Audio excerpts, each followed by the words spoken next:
Innal hamdalillah nahmaduhu wa nasta'inuhu wa nastaghfiruh wa na'udzu billahi min shururi anfusina wa min sayyiati a'malina may yahdihillahu fala mudilla lahu wa may yudlil fala hadiya lahu asyhadu an la ilaha illallah wahdahu la syarika lahu wa asyhadu anna Muhammadan 'abduhu wa rasuluh sallallahu alaihi wa ala alihi wa ashabihi wa man tabi'ahum bi ihsanin ila yaumiddin wa sallama tasliman katsira.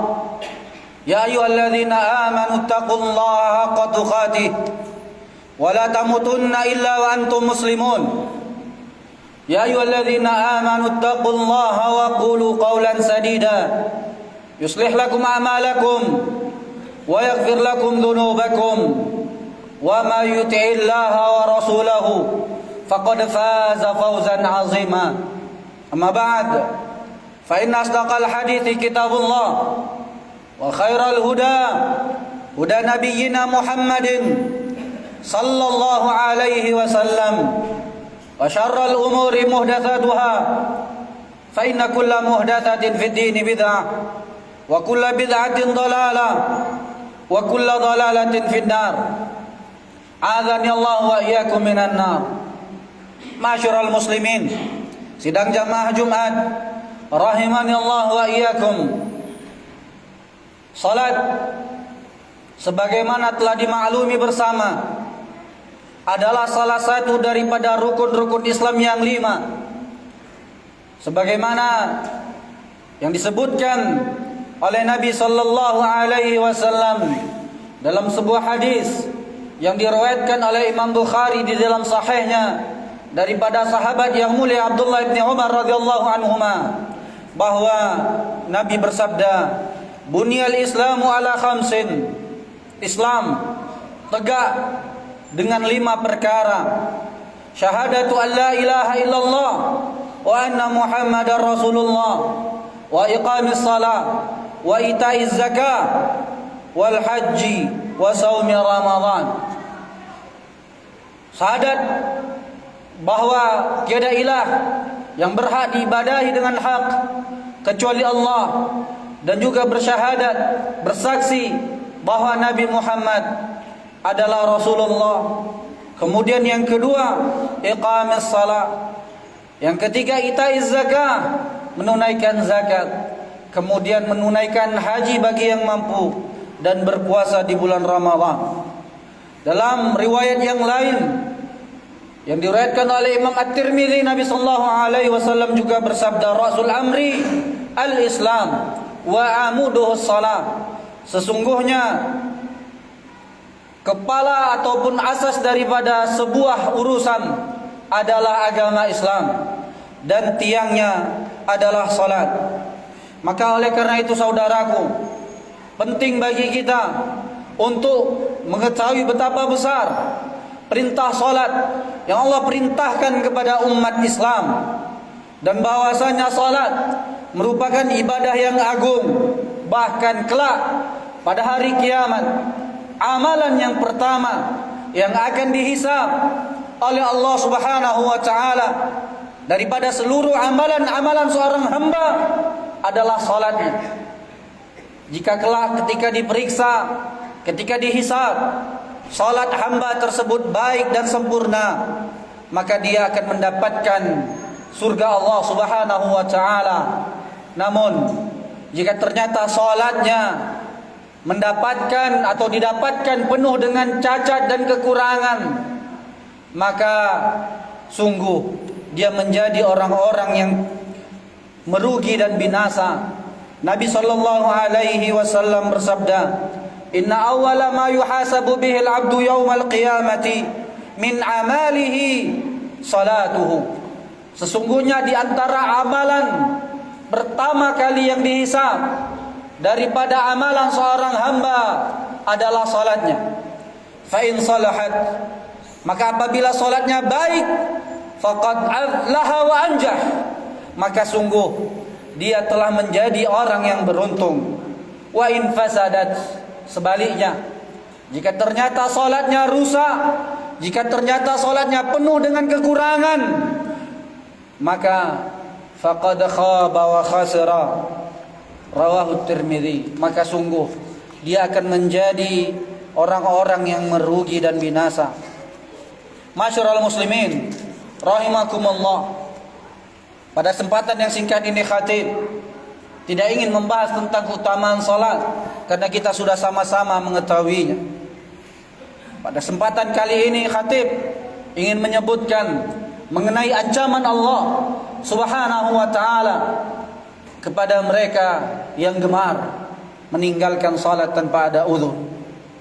Di antara ancaman bagi orang-orang yang meninggalkan salat, bahwa orang yang menyia-nyiakan salat dan juga meninggalkan salat, maka mereka akan diancam dengan siksa neraka. Hal ini sebagaimana disebutkan oleh Allah Subhanahu wa taala dalam surah Maryam ayat 59. Allah berfirman, "Wa khalafa min ba'dihim khalfun adha'us shalah wattaba'us syahawat fasawfa yalqawna ghayya."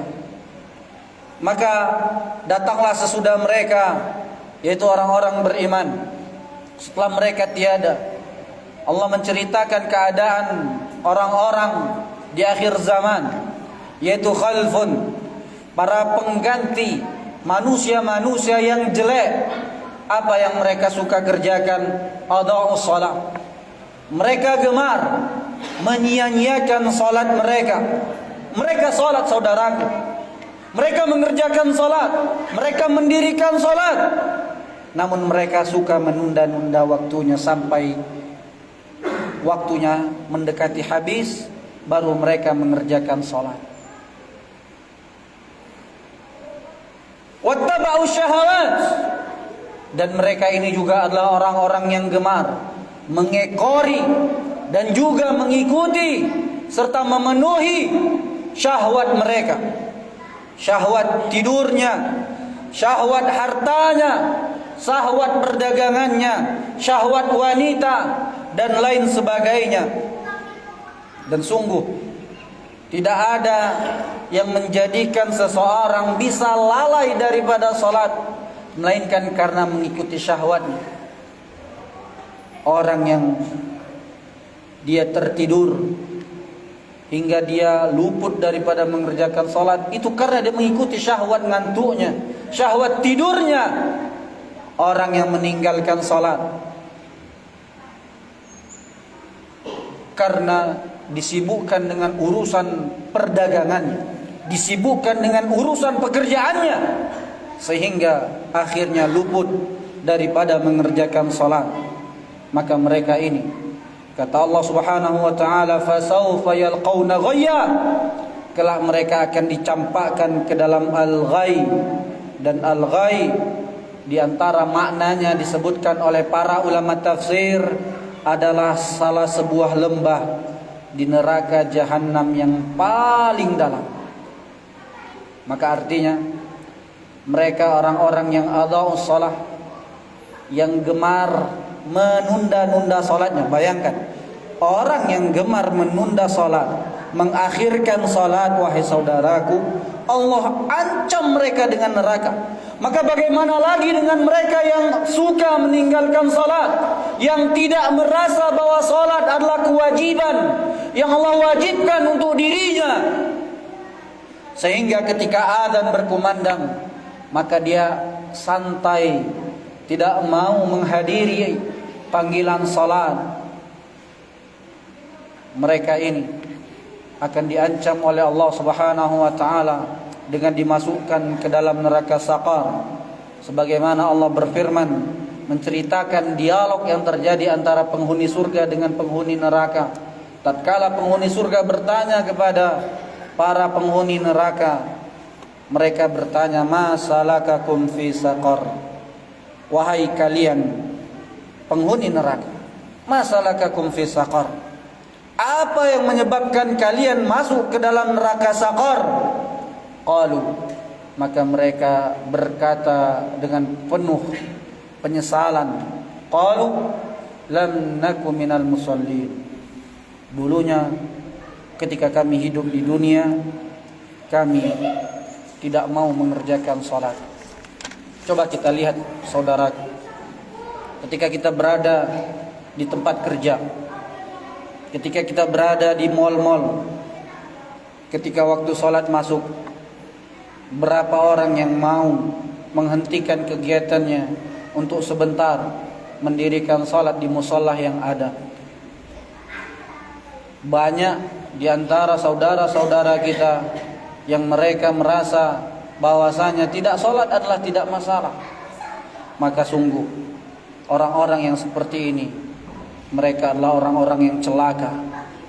Sedangkan orang-orang yang sholat namun lalai, itu diancam oleh Allah dengan neraka. Maka bagaimana lagi dengan orang-orang yang tidak mau mengerjakan sholat? Kemudian ancaman bagi orang-orang yang sengaja meninggalkan sholat adalah bahwa perbuatannya tersebut bisa menyeretnya kepada kekafiran.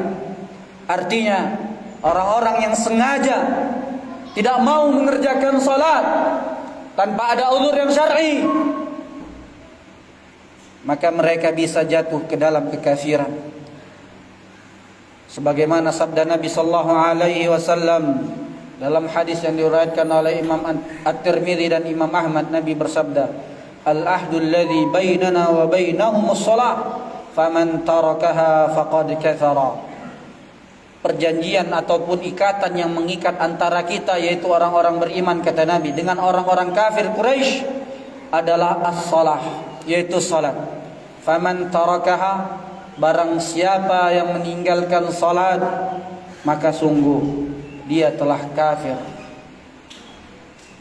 Dan terdapat perselisihan para ulama dalam hal ini. Memang terdapat perselisihan di antara pendapat yang mengatakan bahwa orang yang meninggalkan salat karena mengingkari kewajibannya ini sepakat kufur.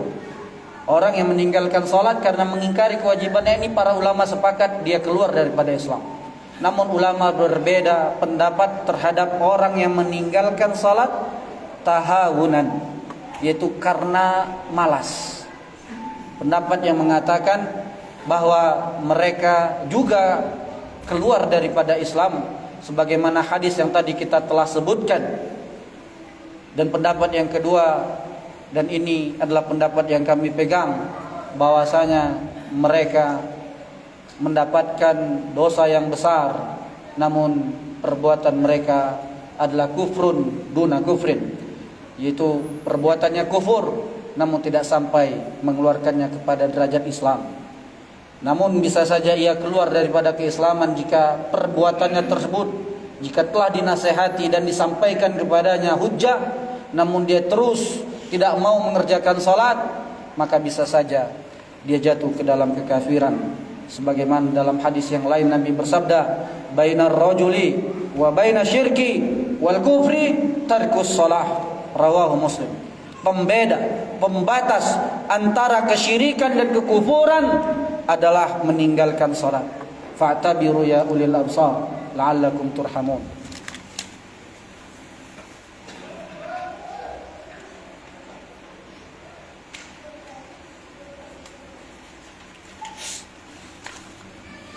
Alhamdulillahi wa kafa, wassalatu wassalamu ala nabiyil mustafa Muhammad ibn Abdullah wa ala alihi wa ashabihi wa man ihtada. Masyiral muslimin, sidang jamaah Jumat rahimanallahu wa iyyakum. Di antara kita, atau mungkin banyak di antara kita yang pernah menaiki sebuah pesawat. Katakanlah jadwal keberangkatan pesawat tersebut adalah pukul 6 pagi. Maka biasanya seseorang ketika dia tahu bahwasanya penerbangannya adalah pukul 6 pagi, maka yang dia lakukan pasti adalah bersiap-siap, standby. Biasanya 2 jam atau malah lebih, 3 jam sebelum berangkat dia sudah bersiap-siap. Artinya dia setting alarmnya jam 3 subuh, dia sudah bangun, kemudian dia bersiap-siap mandi dan semisalnya, lalu pada pukul 3.30 dia segera berangkat menuju ke bandara.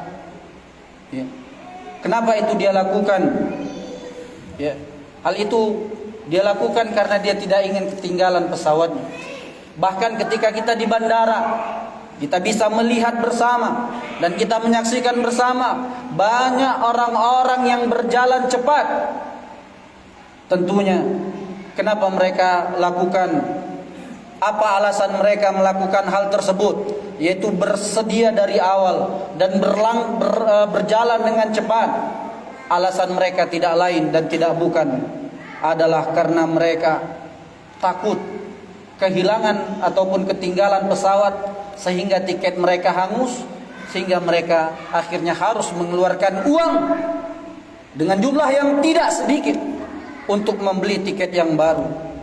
Inilah diantara alasan yang besar kenapa seseorang rela bersedia jauh-jauh sebelum waktu keberangkatannya untuk pergi ke bandara dan juga berjalan dengan cepat, yaitu karena mereka tidak ingin tiketnya hangus sehingga akhirnya mereka terpaksa mengeluarkan uang. Dan ini semua kita sepakat kaum muslimin. Nah, maka bercermin daripada keadaan tersebut, pernahkah kita merenung dan berpikir sejenak, apakah perjuangan kita untuk mengejar salat seperti itu? Mari kita tanyakan kepada diri kita sendiri. Apakah pernah kita rela bersiap-siap 2 jam, 1 jam, atau setengah jam sebelum waktu salat datang, kita sudah bersiap-siap lalu kita menuju ke masjid? Pernahkah kita takut tatkala kita meninggalkan salat berjamaah sehingga kita luput daripada pahala yang besar? Pernahkah kita berpikir tentang ini semua, wahai saudaraku? Ketika kita merasa menyesal karena tiket kita hangus, pernahkah kita menyesal karena kita tidak mendapatkan pahala salat berjamaah? Kita luput daripada mengerjakan salat berjamaah. Atau bahkan pernahkah kita menyesal kita luput daripada mengerjakan 2 rakaat salat fajar? Rakaat fajar, saudaraku, kata Nabi SAW dalam hadis yang sahih yang diriwayatkan oleh Imam Muslim, Nabi bersabda, "Rakaatul fajri khairum minad dunya wa ma fiha." 2 rakaat yang dilakukan sebelum salat subuh yang kita kerjakan, maka sungguh kata Nabi, itu lebih baik daripada dunia dan seisinya. Bayangkan betapa mahalnya, betapa besarnya harga yang Allah berikan bagi orang-orang yang mengerjakan salat sunnah qabliyah di subuh hari, dibanding dengan orang-orang yang mereka bersedia dari awal untuk berangkat ke bandara. Maka pernahkah kita menyesal tatkala kita tidak mengerjakan salat subuh berjamaah di masjid?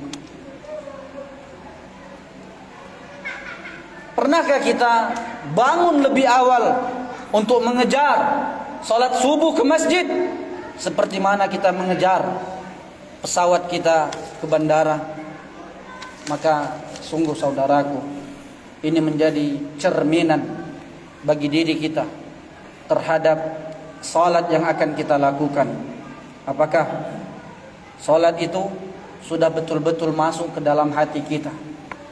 Dan tentunya kita berdoa agar kiranya Allah senantiasa menjadikan kita hamba-hamba yang mengerjakan salat, dan juga keturunan-keturunan kita sebagaimana Nabi Ibrahim berdoa yang digambarkan oleh Allah dalam Al-Quran, Rabbi ja'alni muqimas salat wa min dzurriyyati Rabbana wa taqabbal du'a. Ya Rabb kami, jadikanlah aku dan anak-anak cucuku orang-orang yang tetap mendirikan salat. Rabbana wa taqabbal du'a. Ya Rabb kami, perkenankanlah doa kami. Innallaha wa malaikatahu yusalluna 'alan nabi. Ya ayyuhalladzina amanu sallu 'alaihi wa sallimu taslima. Allahumma salli 'ala Muhammad wa 'ala ali Muhammad kama sallaita 'ala Ibrahim wa 'ala ali Ibrahim fil 'alamin innaka Hamidum Majid. وبارك على محمد وعلى آل محمد كما باركت على إبراهيم وعلى آل إبراهيم في العالمين إنك حميد مجيد. اللهم اغفر للمسلمين والمسلمات والمؤمنين والمؤمنات الأحياء منهم والأموات إنك سميع قريب مجيب الدعوات ويا قاضي الحاجات. ربنا اغفر لنا ولإخواننا الذين سبقونا بالإيمان ولا تجعل في قلوبنا غلا للذين آمنوا ربنا إنك رؤوف رحيم. ربنا هب لنا من أزواجنا وذرياتنا قرة أعين واجعلنا للمتقين إماما. ربنا آتنا في الدنيا حسنة وفي الآخرة حسنة وقنا عذاب النار. سبحان ربك رب العزة عما يصفون وسلام على المرسلين والحمد لله رب العالمين. قوموا إلى صلاتكم يرحمكم الله.